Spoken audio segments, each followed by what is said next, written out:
Hello and welcome to এক্সিএন academy. আশা করছি তোমরা সকলেই ভালো আছো। আমাদের ফিজিক্সের ক্লাসে আমরা সিম্পল হারমোনিক মোশন অর্থাৎ সরল দোলগতি করছিলাম, এবং সরল দোলগতি যেটা সেটা অসিলেশন এবং ওয়েভসের পার্ট, তাই তো। তা সিম্পল হারমোনিক মোশনে তোমাদেরকে আমি অনেকটাই পড়িয়েছি, দুটো ক্লাস হয়েছে, এবং তোমাদেরকে কম্পাঙ্ক, ফ্রিকোয়েন্সি, টাইম পিরিয়ড, কিভাবে কোনটা হয়, কোনটা তোমার সিম্পল হারমোনিক মোশন, কোনটা পিরিয়ডিক মোশন, কোনটা অসিলেশন, কোনটা স্পন্দন, দোলন, সব ব্যাপারে তোমাদেরকে বলেছি। ঠিক আজকে আমরা যেটা করব, আজকে তোমাদেরকে আমি যে ক্লাসটা ফার্দার অর্থাৎ তারপরে নিয়ে যাবো, ঠিক আছে। আর দেখো, তোমাদের যে পেড ক্লাসের ব্যাপারে আমি বলছিলাম, সেটাতে যে 399 যে প্রাইস বলছিলাম, সেটা 399 না। অনেকে ফাইন্যান্সিয়ালি প্রবলেম হতে পারে, কারণ লকডাউনের প্রবলেম, ঠিক আছে। সেই জন্য অনলি 225, শুধুমাত্র 225 টাকা। সেটাতে ফিজিক্স এবং ম্যাথ দুটোই করে দেওয়া হবে, ঠিক আছে। ফিজিক্স এবং ম্যাথ দুটোই করে দেওয়া হবে। আর 225টা এমন কিছু না, 599 টাকা তোমরা তো মানে জিও রিচার্জের ক্ষেত্রে 599 টাকা নষ্ট করে দাও, ঠিক। সে যাই হোক। আর যে অ্যাডভান্সটা সেটা 250 লাগবে, এবং সেটা তোমাদের লাস্ট মাসের যে ইয়েটা হবে, বেতনটা হবে, সেটা থেকে কেটে নেওয়া হবে। মানে ওই টাকা আর লাগছে না, ঠিক। যারা যারা করছো, কয়েকজন হয়েছো টেলিগ্রাম চ্যানেলে, 5 জনের মতো হয়েছো, আরও যদি কয়েকজন হয়ে যাক, তারপর আমি তোমাদেরকে ডেটটা দেবো যে কবে থেকে আমি শুরু করছি, ঠিক আছে। আজকে তাহলে সিম্পল হারমোনিক মোশন আমরা শুরু করছি। আর তোমাদের জন্য আরেকটা যে ইয়েটা চলে, একটা সামান্য ইয়ে রয়েছে, অ্যানাউন্সমেন্ট রয়েছে, যে তোমাদেরকে আমি আজ কী বার, আজ তোমাদের বৃহস্পতিবার, তো নেক্সট বৃহস্পতিবার তোমাদেরকে কী করবো, আমি একটা ফুল মক টেস্ট নেবো। Full mock test that will B 40 marks, ঠিক আছে।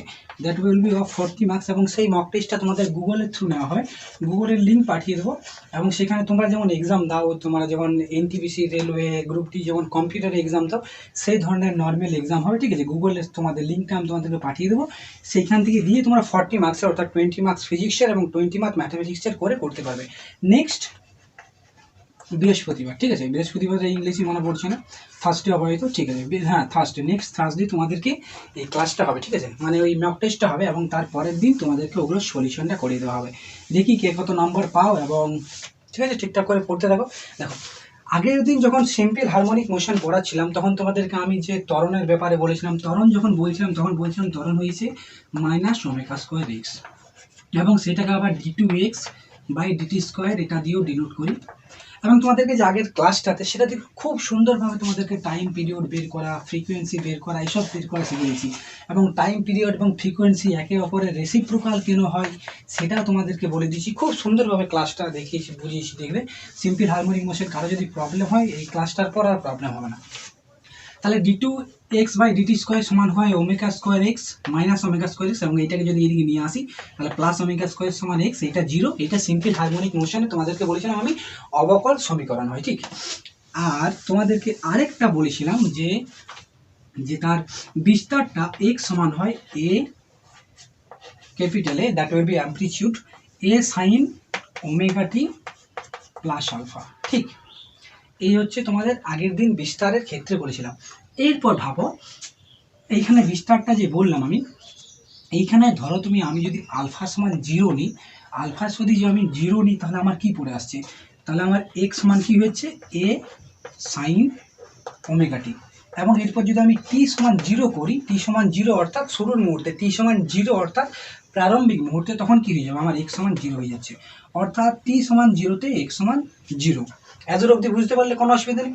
এরপর সেই ক্ষেত্রে আমি যদি আলফা সমান 0 নিই, তাহলে আলফা সমান যদি আমি π/2 নিই অর্থাৎ 90 ডিগ্রি নিই, আলফা সমান যদি আমি π/2 নিই অর্থাৎ 90 ডিগ্রি নিই, তাহলে আমার কি চলে আসবে a sin ωt প্লাস π/2, অর্থাৎ x সমান কি চলে আসছে a sin ωt প্লাস π/2, এবং ωt প্লাস π/2 সমান এটা কি হয়ে যাবে a cos ωt plus ωt, ঠিক আছে। এইটা হয়ে যাবে। এরপর দেখো, এইখানে যদি আমি t সমান 0 বসাই, t সমান যদি 0 বসাই, তাহলে আমার x সমান a হয়ে যাবে। অর্থাৎ আমার যে বিস্তারটা হবে, that will B equals to amplitude. অর্থাৎ আলফা যখন 0 হয়, আলফা যখন 0 হয়, এবং t সমান 0-তে আলফা সমান যখন 0 হয়, তখন তার সরণ হচ্ছে x সমান 0। এবং আলফা সমান t সমান 0-তে যখন আলফা সমান π/2 হয়, তখন তার x সমান হয় a। এটার অর্থ কি বোঝাতে চাইছি, এটার অর্থ হচ্ছে t সমান 0 ধরি, এটাকে আমি t সমান 0 ধরলাম, এবং t সমান যদি এটাকে আমি 0 ধরি, তাহলে আমার এখানে x সমান 0 আসছে, অর্থাৎ আমার মিন পজিশনের ক্ষেত্রে, অর্থাৎ যদি আমি মিন পজিশন থেকে শুরু করি তখন সেটা আমার আসে সাইন ওমেগা টি। এবং আলফা সমান যদি আমি π/2 ধরি, অর্থাৎ আমি যদি এইখান থেকে শুরু করি আলফা সমান π/2, অর্থাৎ এইখান থেকে যদি শুরু করি তখন আমার কি আসছে x সমান a। এবং আমরা তোমাদেরকে আমি কি বলেছিলাম, a সমান হয় অ্যামপ্লিটিউড, যেটা হয় মানে সবচেয়ে বেশি বিস্তারটা, সবচেয়ে বেশি যতটা বিস্তার করতে পারে এইটা হয় ওর a অ্যামপ্লিটিউড। তাহলে x সমান a তোমার কখন হচ্ছে, যখন cos ওমেগা টি। আশা করি বুঝতে পারছো। অর্থাৎ যদি কোনো একটা দোলনের তার পর্যায়কালটা বা তার বিস্তারটা শুরু হয় x সমান 0-তে, x সমান 0-তে অর্থাৎ মিন পয়েন্ট থেকে কোনো একটা যদি আমি দোলন শুরু করি তখন সেটাকে আমার সাইন ধরতে হয়। এবং আমি যদি ধরি যে তার দোলনটা শুরু হচ্ছে একটা প্রান্তবিন্দু থেকে, হয় এই প্রান্তবিন্দু বা এই প্রান্তবিন্দু, সেটার কোনো ডিফার করে না, এই প্রান্তবিন্দু থেকে বা এই প্রান্তবিন্দু থেকে, দুটো প্রান্তবিন্দু যে কোনো একটা থেকে শুরু করলে তখন সেটা হয় আমার কস। আশা করছি কস এবং সাইনের কনসেপ্টটা বুঝতে পারছো। তাহলে যদি যখন তোমাদের কোয়েশ্চেন আসবে যে একটা দোলনকে শুরু করা হচ্ছে তোমার টি সমান 0 মুহূর্তে বা মধ্যবিন্দু থেকে শুরু করা হচ্ছে, তখন তোমার যদি যে ইয়েটা বের করতে বলে, বিস্তারটা বের করতে বলে, তখন এবার টি সমান 0 বলেছে তো এখানে, টি সমান 0 না বলে অন্য সমান, যদি টি সমান যদি অন্য কিছু দেয় তখন তুমি সেখান থেকে বিস্তারটা বের করতে পারবে।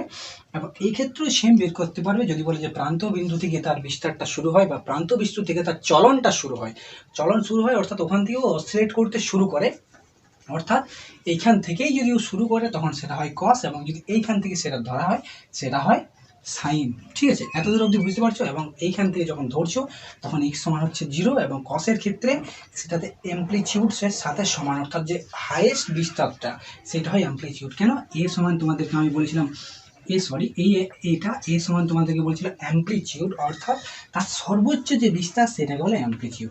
ঠিক আছে, বুঝতে আসা নেই। এবং একটা জিনিস মনে রাখবে যে সিম্পল হারমোনিক মোশন, সরল দোলগতি, এটা একটা বেস্ট এক্সাম্পল হলো একটা ব্লক, এইভাবে একটা যদি স্প্রিংয়ের সাথে একটা ব্লককে লাগানো থাকে এবং সেটা যদি আগে পিছিয়ে অসিলেট করতে থাকে, তার মিড পয়েন্ট থেকে যদি আগে এবং পিছন দিকে অসিলেট করতে থাকে, এইটা হলো তোমার এসএইচএম এর একটা মানে পিওর বা আইডিয়াল, যেটাকে বলে আইডিয়াল এক্সাম্পল। যে তোমার এইটাকেও এক্সাম্পল বলা হয়, এটাকেও বলা হয়, কিন্তু তোমার যদি আইডিয়াল মানে এক্সাম্পল চাই, then your ideal example will be এইটা। ঠিক, অর্থাৎ একটা ব্লককে একটা স্প্রিংয়ের সাথে নিয়ে যদি সেটাকে সামনে পিছনে বা ওপর নিচে যদি তার দোলন করানো হয়, অসিলেট করানো হয়, তখন সেটা হয় একটা আইডিয়াল এক্সাম্পল। ঠিক, এরপর আমরা নেক্সট জিনিসে চলে যাবো। দেখো এক্স সমান যে বিস্তারটা, কোনো একটা বস্তুর বিস্তার কি হয়, এক্স সমান এ sine omega t plus alpha, এইটা হয় কোনো একটা বস্তুর বিস্তার। এবং তোমাদেরকে বললাম যদি মিড পয়েন্ট থেকে তার দোলন বা বিস্তার শুরু হয়, দোলনটা শুরু হয়, তখন সেটা হয়ে যায় সাইন, এবং যদি একটা প্রান্ত বিন্দু থেকে তার শুরু হয় তখন সেটা হয়ে যায় কস। আশা করি আর কোনো রকম প্রবলেম নেই সাইন এবং কসের ব্যাপারে। এরপর দেখো এক্স সমান এ sine omega t plus alpha, এবং এইটা হচ্ছে এর বিস্তার। এরপর এখানে আমি যদি এই যে এটাতে আছে, এটার সাথে আমি একটা সামান্য যদি একটা তোমাদেরকে জিনিস বোঝাতে চাই, যে এইখানে আমি যখন কি ধরলাম, তোমাদের যখন টি সমান 0 এবং এক্স সমান 0 ধরলাম, টি সমান 0 এবং আলফা সমান 0 ধরলাম, তখন এক্স সমান 0 হলো, এবং টি সমান 0 এবং আলফা সমান π/2 যখন ধরলাম তখন এক্স সমান এই হলো। ঠিক আছে, অর্থাৎ প্রান্ত বিন্দুতে কস এবং এটাতে সাইন। ঠিক, এরপর দেখো তোমরা একটু আগে এই যে সাইন এক্স সমান এ, এইটাতে যদি আমি x/a বের করি, তাহলে আমার কি আসছে sine omega t plus alpha, sine omega t plus alpha আসছে। ঠিক আছে, x/a, এবং এটাকে যদি আমি কস বের করতে চাই, তাহলে আমাকে কি করতে হবে, আমাকে এটাকে সাইন স্কোয়ার করতে হবে। সাইন স্কোয়ার করতে গেলে x²/a² সমান sine square omega t plus alpha, মনে রাখবে জিনিসগুলো। এবং সাইন স্কোয়ার সমান কি হয়, √1 - cos² omega t plus alpha, এবং এইদিকে রইল x²/a², অর্থাৎ এইখান থেকে যখন আমি cos² বের করবো, তাহলে cos² omega t plus alpha সমান কত হয়ে যাবে, 1 - x²/a²। এবং এর থেকে যদি আমি cos বের করতে চাই, তাহলে cos omega t plus alpha, এটা সমান আমার কি বেরিয়ে যাবে, রুট ওভার অফ কি বেরিয়ে যাবে, A square minus X square by A square. এইটা তোমাদেরকে কেন করালাম তোমরা তখন এর পরে বুঝতে পারো যে তোমাদেরকে এইটা কেন করালাম। এইটা সামান্য আমি বের করে রেখে দিলাম এবং এইটার ইউজটা পরে হবে। তাহলে আমি সামান্য এইটা কেটে দিচ্ছি, বাকিটা নিচেরটা রেখে দিচ্ছি। এইটাকে তোমরা আমি পরে বসাচ্ছি। পরে বসাবো কীভাবে দেখো। তাহলে আমার কী বেরোলো, কস ওমেগাটি, যে আমার এখান থেকে কী বেরোচ্ছে, এখান থেকে আমার কস ওমেগাটি আমি এখানটাতে লিখে রাখছি, ঠিক আছে। কস ওমেগাটি প্লাস আলফা আমার কী বেরোচ্ছে, root over of A square minus X square by square, ঠিক আছে। এটা আমি এখানটাতে লেফট সাইডে রেখে রাখলাম।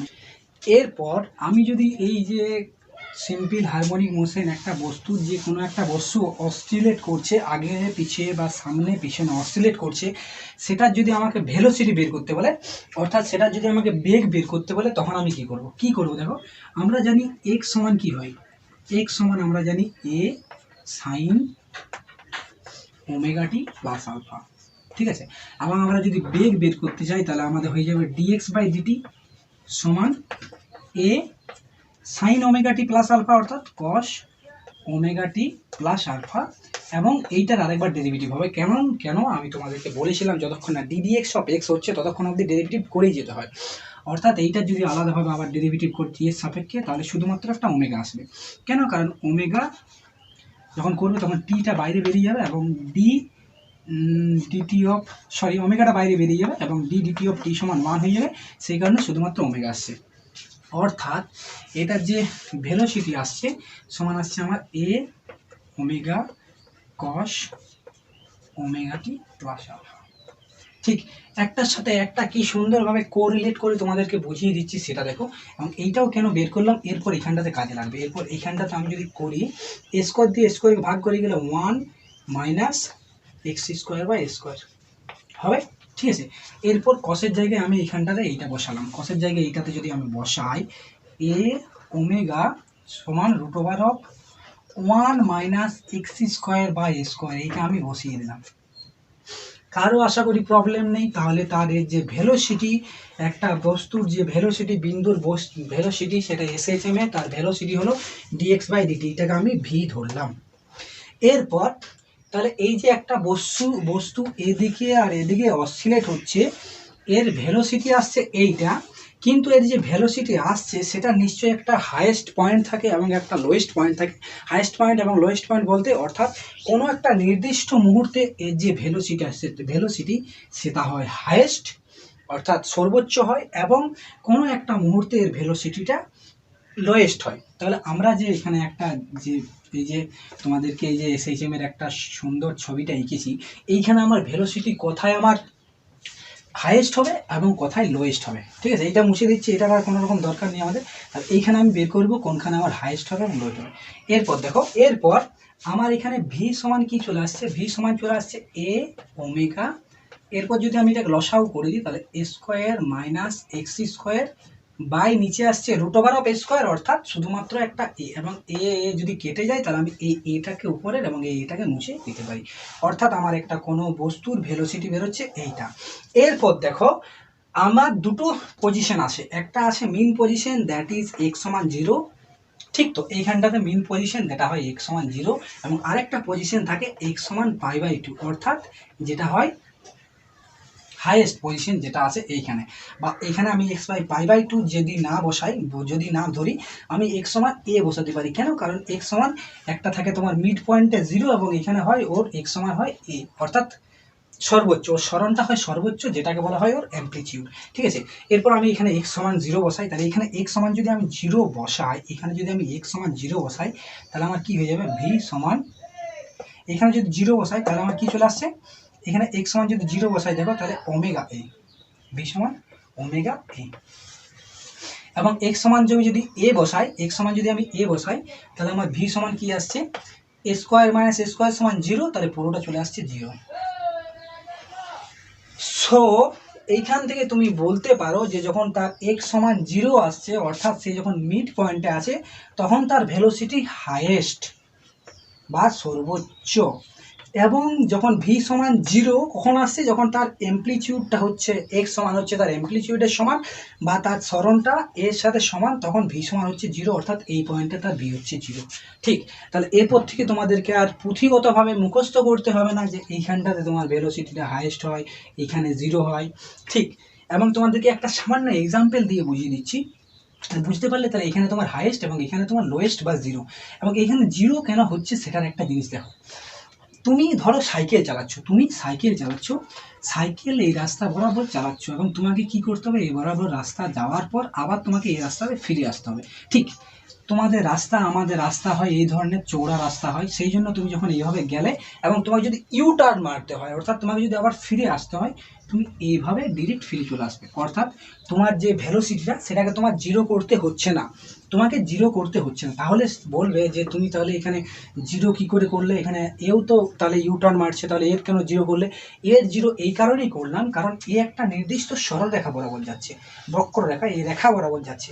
ও তো আর তোমার মতো ইউ টার্ন মারার মতো জায়গা পাচ্ছে না। ও কীভাবে যাচ্ছে? ও এইভাবে যাচ্ছে, ও এইভাবে পেন্ডুলামে এইভাবে হচ্ছে, কিন্তু তুমি কি করছো, তুমি এইভাবে ইউটার্ন মারলে, তোমার একটা ইউটার্ন মারার টাইম পাচ্ছ, তুমি জায়গা পাচ্ছ, কিন্তু ও কিন্তু এইভাবে যাচ্ছে। ঠিক আছে, এরপর তুমি এই সিচুয়েশনটা এইখানটাতে বসাও, অর্থাৎ তুমি এইভাবে যাচ্ছ এবং তোমাকে যদি বলে এই রাস্তাতেই ফিরে আসতে, সেই সরলরেখা বরাবর রাস্তাতে ফিরে আসতে, তখন তোমাকে কী করতে হবে, সাইকেলটা নিয়ে তোমাকে এইভাবে সোজা ঘুরতে হবে, অর্থাৎ একটা নির্দিষ্ট পয়েন্টে তোমার ভেলোসিটিটা 0 হবেই। তুমি ইউটার্ন মারার জায়গা পাচ্ছ বলে তোমার ভেলোসিটিটা কমছে, কিন্তু 0 হচ্ছে না। কিন্তু তোমাকে যদি বলে এই রাস্তায় যাচ্ছ, এখানেই ফিরে এসো, সোজা সেই লাইন বরাবর ফিরে এসো, তখন তোমাকে সাইকেলটা তুলে এভাবে মানে করতে হবে, সাইকেলটাকে ধরে এভাবে তোমাকে এমনি করতে হবে। তুমি তো সাইকেলটাকে ইউটার্ন মারতে পারছো না, তাহলে সেইখানে এসে তোমার ভেলোসিটিটা 0 হচ্ছে। অর্থাৎ একটা হাইয়েস্ট পয়েন্টে এসে যখন তার অ্যামপ্লিটিউডটা, যার সরণটা যখন হাইয়েস্ট আসছে, তখন তার হচ্ছে 0, এবং এর হচ্ছে যখন মিড পয়েন্টে আসছে তখন এর আসছে ভেলোসিটি হাইয়েস্ট। এবং এখান থেকে তুমি কোরিলেট করে তুমি বলতে পারো, যেহেতু যখন ওর ভেলোসিটিটা হচ্ছে হাইয়েস্ট, তখন তাহলে নিশ্চয়ই তার ত্বরণ হবে 0, এক্সিলারেশন হবে 0, এবং যখন তার ভেলোসিটি হচ্ছে 0, তখন তার এক্সিলারেশন হবে হাইয়েস্ট। কেন তোমরা জানো এটার কারণ কি? ভেলোসিটি যখন 0 হয় তখন এক্সিলারেশন হাইয়েস্ট হয়, এবং ভেলোসিটি যখন হাইয়েস্ট হয় তখন এক্সিলারেশন হয় 0। অর্থাৎ এই যে পেন্ডুলামটা সের এই মুহূর্তে তোমার ভেলোসিটি ম্যাক্সিমাম এবং এক্সিলারেশন 0, এবং এই মুহূর্তে ভেলোসিটি 0 এবং এক্সিলারেশন ম্যাক্সিমাম। আশা করছি বুঝতে পারছো। এবং ম্যাক্সিমাম কত ম্যাক্সিমাম, সেটা হচ্ছে ভি সমান ওমেগা এ, এইটা হচ্ছে তোমার ম্যাক্সিমাম, এবং ভি সমান 0, এটা হচ্ছে লোয়েস্ট। ঠিক আছে, এরপর একটা পয়েন্ট আছে যেটাকে বলে দশা বা ফেজ, এবং আরেকটাকে বলে দশা পার্থক্য বা ফেজ ডিফারেন্স, যেটাকে বলে φ1 - φ2। তাহলে এইখানে আমরা দশা পার্থক্য এবং দশা বা ফেজ ডিফারেন্সের ব্যাপারে আমরা জানবো। ঠিক আছে, ধরো এক্স সমান এ sine omega t plus alpha. ঠিক আছে, অর্থাৎ তোমরা বলতে পারো যে এটা পুরোটা সাইনটা থিটা, তাহলে আমি এইভাবে লিখতে পারি এ সাইন থিটা। ঠিক, এরপর আমি একটা গ্রাফটা তৈরি করছি, গ্রাফটা এইভাবে আমি তৈরি করছি, সাইনের গ্রাফ তোমরা জানো, তাই তো, এই হয়ে গেল। ঠিক, এরপর দেখো, যখন এইখানে থিটা সমান হবে 0, তখন থিটা সমান 0, অর্থাৎ এই মুহূর্ত থেকেও শুরু করছে। থিটা কখন 0 হয়, যখন মিডিল পয়েন্ট থেকে শুরু করে বা যখন শুরু করে তখন এইটা, তাহলে আমার থিটা সমান 0। ঠিক, এবং তোমাদেরকে বলেছিলাম এইটা 180, অর্থাৎ পুরোটা এক সাইকেল, অর্থাৎ 360। কেন? কারণ এক সাইকেল সমান হয় 360। তাহলে এই ক্ষেত্রে এইখানে যাচ্ছে এটা 180, আর এইটা 180, অর্থাৎ এত দূর অবধি 160, অর্থাৎ এইটা হচ্ছে ওর একটা পূর্ণ দোলন, তারপর আবার সেই জিনিসটাকেই ঘোরাবে। ঠিক আছে, এরপর দেখো তুমি, এরপর থিটা সমান যখন 0 হয়, তখন তোমার এক্স সমান কি আসছে, এক্স সমান চলে আসছে 0, অর্থাৎ আমার এই পয়েন্টে।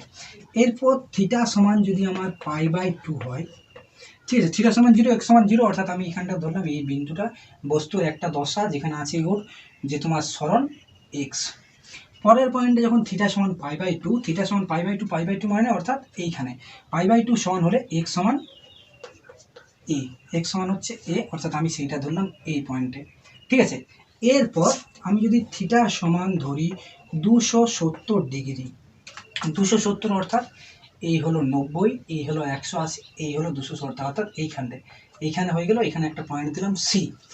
তাহলে সি যদি হয়, থিটা সমান যদি 270 হয়, তাহলে এক্স সমান কি হবে, এ সাইন, ঘাম জ্বলছে কত, সাইন 270, এ সাইন 270 অর্থাৎ মাইনাস এ, ক্যালকুলেশন করে দেখে নেবে তোমরা, 270 অর্থাৎ 90 ইন্টু 2 প্লাস 90 অর্থাৎ কস 90, এবং কস থার্ড কোয়াড্রেন্টে হয় নেগেটিভ, সেই জন্য এক্স সমান মাইনাসে। ঠিক আছে, এগুলো করিয়ে দিয়েছি। তাহলে এক্স সমান মাইনাসে, অর্থাৎ সি পয়েন্ট আসছে এইখানে, অর্থাৎ এইটা তোমার আসছে পজিটিভে এবং এইটা আসছে নেগেটিভে, অর্থাৎ এই পয়েন্টে সি। ঠিক আছে, তার মানে আমি বলতে চাইছি এইখানে এক্স সমান এ এবং এক্স সমান মাইনাসে, এরা তোমার সমদশা সম্পন্ন কিন্তু অপোজিট সাইডে, অর্থাৎ বি এবং সি এরা হচ্ছে ফেজ ডিফারেন্স সমান, কিন্তু এরা ফেজের যে ওরা দশাটা, সেটা এদের ক্ষেত্রে ফেজটা সমান, অর্থাৎ একই দশাতে আছে কিন্তু নেগেটিভ আছে। তাহলে কি বললাম, বি এবং সি এরা কিন্তু মাইনাসে, এ একটা পজিটিভে, কিন্তু এই মাইনাসে দশা সম্পন্ন। ঠিক আছে, এরপর থিটা সমান যদি আমি করি 450 ডিগ্রি, তখন আমার কি হয়ে যাবে, তখন আমার এক্স সমান হয়ে যাবে এ, থিটা সমান এক্স সমান এ। এগুলো আমি ক্যালকুলেট করে রেখেছি, এখন তো টাইম লাগবে তাই না। 450 সমান, এখানে যদি 450 করি, সমান সাইন 90 ইন্টু 5 প্লাস 0 অর্থাৎ কস 0, কস 0 সমান কত 1, অর্থাৎ এক্স সমান এ আসছে, শুধু এক্স সমান এ আসছে। তাহলে এই পয়েন্টে আবার এইটা আসবে তোমার ডি পয়েন্ট, এবং এখানে আসছে এ, অর্থাৎ আমি যদি একটু সামান্যভাবে পরিষ্কার করে লিখি, তাহলে এইটা আমার আসলো 0, যদি না লিখি তাহলে আমি কি আসছে, এখান থেকে আমি বুঝতে পারছি যে আমার বি এবং ডি এরা হচ্ছে সমদশা সম্পন্ন, অর্থাৎ এদের ফেজ ডিফারেন্স হচ্ছে তোমার 0, সরি 0 কেন, এদের মধ্যে ফেজ ডিফারেন্স কত, 90 এবং মানে 180, এর হচ্ছে তোমার 270 প্লাস 90 360, অর্থাৎ এর মধ্যে এবং এর মধ্যে 360। তার মানে আমি এই অবস্থায় পৌঁছাতে পারি যে কোনো যদি দুটো বস্তুর মধ্যে ফেজ ডিফারেন্স যদি হয় 180, বি এর মধ্যে এবং সি এর মধ্যে ফেজ ডিফারেন্স কত, এই 90 এবং 90, তাহলে ফেজ ডিফারেন্স যদি হয় 90 ডিগ্রি, তাহলে সেটা আসে, ওরা একই দশা একই, কিন্তু ওরা নেগেটিভে হয়, অর্থাৎ এটা একটা পজিটিভ এবং এটা হচ্ছে নেগেটিভ। কিন্তু যদি তাদের মধ্যে φ1 মাইনাস φ2 সমান যদি 360 ডিগ্রি হয়, সরি এটা 90, এটা 90 180, তাই তো, যদি ওদের মধ্যে দশা পার্থক্য 180 হয়, 90 এবং 90 180 হয়, তাহলে তারা হয় একটা পজিটিভ এবং একটা নেগেটিভ। এবং ওদের মধ্যে যদি ফেজ ডিফারেন্স হয় 360 ডিগ্রি, তাহলে ওরা হয় সমদশা সম্পন্ন, ওদের দশাটা সমান, অর্থাৎ বি এর সাথে সি এর দশা সমান। এবং আমি বলতে পারি এ এর সাথে 90 180 360, এখানে এর দশা সমান, সি এর সাথে এই পয়েন্টে যখন আসবে তখন এর সাথে দশা সমান, অর্থাৎ 360 ডিগ্রি পর পর ওদের ডিফারেন্সটা, ফেজ ডিফারেন্সটা সেম হতে থাকবে। এবং ফেজ ডিফারেন্সটা যেটা আছে সেটা তোমার খুব সুন্দর বের করার একটা নিয়ম আছে। ধরো কোনো একটা জিনিসের তোমার ফেজ ডিফারেন্স দিল একটা এক্স সমান এ কস ওমেগা টি, ঠিক, এবং অন্যটা দিল y1 সমান, এবং y2 সমান দিল এ সাইন ওমেগা টি, এইটা দিল। এই দুটো যদি দেয়, তাহলে এদের মধ্যে ফেজ ডিফারেন্স বের করার একটা সহজ নিয়ম, হয় সাইনটাকে কসে করবে বা কসটাকে সাইন করবে। তাহলে কসটাকে যদি আমি সাইনই করতে যাই, তাহলে আমার কি হয়ে যাবে, এ sine omega t plus π/2, π/2 plus π/2 করলে হয়ে যাবে, অর্থাৎ এই দুটো বস্তুর মধ্যে ফেজ ডিফারেন্স। তাহলে ফেজ ডিফারেন্স কী করবো এবার, omega t plus alpha, sorry omega t plus π/2 minus omega t সমান π/2, এদের মধ্যে ফেজ ডিফারেন্স হচ্ছে π/2। ফেজ ডিফারেন্স বের করার ওই সহজ নিয়ম, হয় সাইনটাকে কসে করে দাও বা কসটাকে সাইন করে দাও, দিয়ে যেটা বড় ফেজ সেটা থেকে ছোটোটাকে মাইনাস করে দাও, যেটা অ্যান্সার হবে সেটাই হবে তোমার অ্যান্সার, সেটা আসবে তোমার ফেজ ডিফারেন্স। এবার আরেকটা নেক্সট একটা পয়েন্ট আছে, নেক্সট দিন তোমাদেরকে কী করাবো, আমি এর ক্ষেত্রে যে নিউমেরিক্যাল যেগুলো আছে, এর যে নিউমেরিক্যালগুলো, সেই নিউমেরিক্যালগুলো করিয়ে দেবো। আজকে ক্লাসটা একটু লম্বা হচ্ছে, কিন্তু হোক। আচ্ছা ঠিক আছে, আজকে যে এত দূর অবধি থাক, এত দূরে এত লম্বা করলে হয়তো তোমাদের বোরিং লাগবে। তোমাদেরকে কালকে আমি একক পড়িয়ে দেবো, ঠিক একক কী হয়, তোমাকে যে দশা অ্যাঙ্গেল যেটাকে বলে, ফেজ অ্যাঙ্গেল যেটাকে বলে, সেই ফেজ অ্যাঙ্গেলটা পড়িয়ে দেবো, সেটাকে কী বলে করবো, এবং আমরা নিউমেরিক্যাল করবো। ঠিক আছে, এই যে চ্যাপ্টারটা প্রথম যে সিম্পল হারমোনিক মোশন এটা শেষ, এরপর ওয়েভ আছে তোমার ডপলার এফেক্ট অফ সাউন্ড আছে, অর্থাৎ চ্যাপ্টারটা অনেক বড় তো, অনেকটাই আছে, চিন্তা করো না। তাহলে তোমরা বুঝতে পারলে এত দূর অবধি। কালকে তোমাদেরকে নিউমেরিক্যাল হবে এবং এই যে অ্যাপকটা, সেই অ্যাপকটা পড়িয়ে দেবো। ঠিক, তাহলে এতদূর অবধি ক্লাস হইলো। যারা যারা পেড ক্লাস করতে যাও তারা আমাদের যে টেলিগ্রাম চ্যানেল @অক্সিজেন একাডেমি, এই অক্সিজেন একাডেমিতে আমাকে জানিয়ে দিও। অক্সিজেন একাডেমিতে অনলি 225 রুপিস, 225 টাকাতে তোমাদেরকে করিয়ে দেওয়া হবে। এবং তোমাদেরকে কী কী সুবিধা দেওয়া হচ্ছে, এখান থেকে তোমাদেরকে 10 দিন পর পর একটা মক টেস্ট দেওয়া হবে, একটা 25টা মক টেস্টের একটা PDF বুক ফ্রি দেওয়া হবে, যেটা আমি লিখবো, যেটা আমি ভাবছি লিখবো। ঠিক আছে, লিখবো। এবং তোমাদেরকে এখানে তোমাদের প্রবলেম সলভিং থাকছে, এবং 225টা নেহাতেই একেবারে খুব কম মূল্য। ঠিক আছে, যারা যারা বলছো যে দাদা এটা শুরু করাটা, অনেকে বলছো যে দাদা শুরু করলে কেন, এই কেন, তোমরা যারা খুবই মানে উইক স্টুডেন্ট আছে, যাদের ধরো তোমার ইউটিউবে আমার কাছ থেকে ক্লাস পড়েছে, নেহাত খারাপ ক্লাস করাই না আমি, এবং বোঝাতেও আমার মনে হয় না যে আমি খারাপ বোঝাতে পারি। ঠিক আছে, তোমরা ক্লাস যারা দেখছো তারা বুঝতে পারে যে খারাপ নিশ্চয়ই আমি বোঝাই না। তাহলে যারা উইক আছে, তাদের একটু প্রবলেম আছে, তাদের ক্ষেত্রে খুব বেশি হেল্প করবে। বেসিক লেভেল থেকে ক্লাসটা করানো হবে, এবং 225 যেটা, সেটা নেহাতেই নগণ্য ব্যাপার, টাকার ব্যাপারটা না। তোমার প্রিলিতে তুমি পাস করবে, তবে গিয়ে তুমি তোমার মেন্সে যাবে। প্রিটা তোমার শক্ত হওয়া দরকার, তা না হলে মেন্স কী করে হবে। আর যেটা প্রি সিলেবাস, সেটাই সামান্য একটু ওটার সাথে নুন লঙ্কা তেল মিশিয়ে দিয়ে মেন্স করে দিয়েছে। যেটা প্রি, সেটা হচ্ছে তোমার কাঁচা সবজি, সেটার সাথে নুন লঙ্কা মিশিয়ে হয়ে গেল, ওটাই করে দিয়েছে মেন্স। ঠিক, তাহলে এই রইল তোমাদের অক্সিজেন একাডেমি টেলিগ্রাম চ্যানেলে জানিয়ে দিও 225 রুপিসে পেড ক্লাস। যারা করবে, যারা উইক স্টুডেন্ট, যাদের মনে হয় যে করবে তারা করো, আর যদি না যদি যারা করবে না, যাদের অসুবিধা আসছে, তারা নিশ্চয়ই ইউটিউবে ক্লাস চলছে, ইউটিউবে ক্লাস দেখতে থাকো। ইউটিউবের ক্লাস নিশ্চয়ই আমি বন্ধ করবো না, ইউটিউবের ক্লাস চলবে, ইউটিউবে আমি বন্ধ করছি না। ঠিক, ওকে, দেন থ্যাংক ইউ।